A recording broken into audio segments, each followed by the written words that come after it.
More diversity in the cannabis industry and pilots flying high? This is Katie with Veriheal, keeping you up to date with the latest in cannabis news.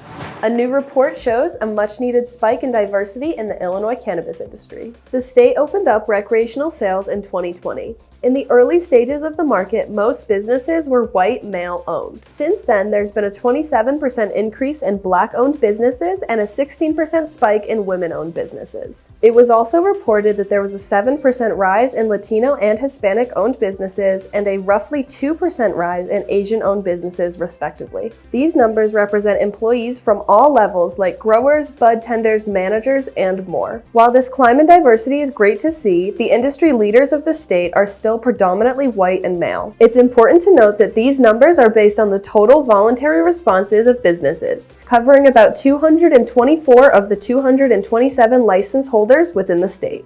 Let's hope that this uptick in diversity in the Illinois cannabis industry inspires other states to do the same.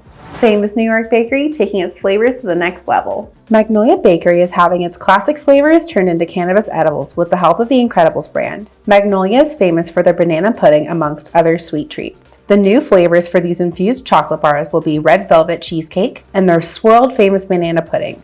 This collaboration is huge as we are seeing a bridge between the foodie world and cannabis. What other famous restaurants or bakeries will we see branching into the cannabis industry next? Off-duty pilot endures his perfect storm as he has a breakdown while flying.